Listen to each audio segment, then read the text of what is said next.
Assalamualaikum warahmatullahi wabarakatuh. Saya Iskandar, Ketua Pemuda Muhammadiyah Kota Makassar, ingin menjelaskan dan memaparkan tentang sekolah politik kebangsaan yang kami gagas beberapa hari yang lalu sebagai bentuk ikhtiar kami dalam politik dan memastikan kelompok-kelompok muda itu berani tampil untuk masuk pada gelanggang politik. Kita tahu saat ini bahwa politik nasional itu diisi oleh kelompok-kelompok oligarki.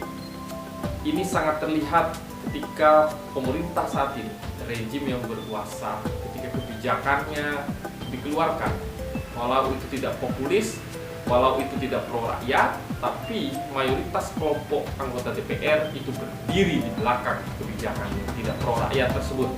Itu kita tonton dan kita saksikan ketika misalnya pada saat kenaikan BBM, hanya satu partai dan dua partai yang bicara tentang penolakan terhadap BBM. Selebihnya mayoritas bicara di belakang kekuasaan dan mensupport itu. Padahal itu tidak populis dan kami sangat menolak itu dan kelihatan sekali tidak pro rakyat. Yang kedua, kita juga mencermati tentang politik nasional, di mana ada perselingkuhan menurut saya antara kelompok penguasa dan pengusaha transnasional. Hal ini kelihatan pada komposisi anggota DPR yang duduk di Senayan misalnya. Kalau kita merujuk pada peta nasional, mayoritas atau setengah dari anggota DPR itu adalah kelompok-kelompok pengusaha. Begitu juga dengan kabinet yang diisi dalam periode kedua Presiden Jokowi, itu pengusaha juga banyak. Ini mengindikasikan bahwa politik kita sudah diisi oleh kompromi pengusaha dan penguasa, sehingga melahirkan politik yang pragmatis. Ke depan ini harga yang mahal yang harus kita cari.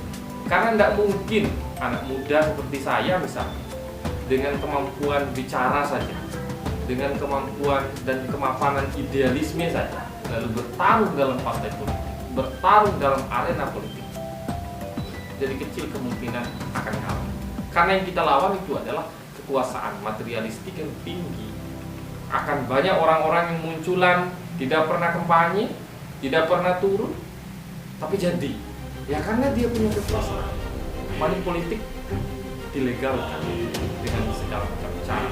Itulah yang menginisiasi kami di Pemuda Muhammadiyah sehingga menggagas sekolah politik kebangsaan ini. Di samping juga soal munculnya isu-isu sara, isu-isu etnis yang memang ini memunculkan kembali problematik politik identitas yang beberapa tahun yang lalu, muncul di Indonesia. Dan sekarang itu mulai muncul dan ramai.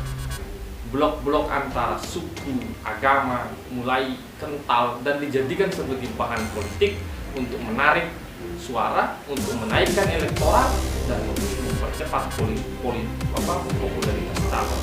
Ini saya kira problem yang kita hadapi dan nyata di depan kita. Pertanyaan berikutnya, misalnya di posisi ini lalu pemuda tidak tampil, saya kira ketika kita absen pada konteks ini, maka politik kekuasaan akan diisi oleh kelompok-kelompok yang hanya mementingkan bisnisnya, kelompoknya, tapi tidak bicara tentang masalah secara politis. Atas dasar inilah menurut saya, sekolah politik ini sebagai bagian daripada transformasi dan edukasi.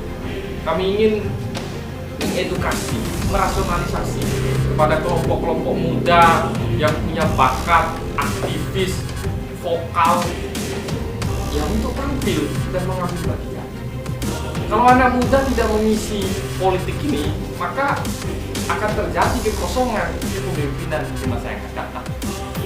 Ketika generasi-generasi dengan materialisme yang tinggi ini mengisi kekuasaan ini, maka kader-kader yang akan mereka didik itu adalah orang yang sama. Pertanyaannya, kapan anak muda seperti saya yang tidak punya modal secara materi yang cukup untuk bisa mengikuti kekuasaan? Tetapi saya percaya bahwa politik juga bukan soal uang. Politik juga bukan soal transaksional. kita melihat banyak juga calon-calon yang latar belakangnya tidak punya modal, tidak disupport secara materi yang cukup, tapi jadi. Karena tadi, sekolah politik ini untuk menggagas dan mengkonsolidasi semangat anak-anak muda untuk berpikir jernih, untuk melihat politik ini sebagai alat untuk merubah dan memperbaiki tatanan hidup. Kesejahteraan masyarakat bisa kita naikkan kalau masuk partai politik dan duduk di DPR. Kita bisa keluarkan aturan, kita bisa kawal legislatif, eksekutif, yudikatif secara baik, sehingga acara ini terselenggara. Semangat dan keinginan kami untuk mengedukasi para pemuda untuk bisa tampil. Paling tidak, ke depan kami berharap bahwa di 2024 banyak anak-anak muda yang akan muncul, tampil, memaju untuk suksesi politik. Saya kira itu alasan kami kemudian kenapa acara ini. Saya kira itu. Sekian, assalamualaikum warahmatullahi wabarakatuh.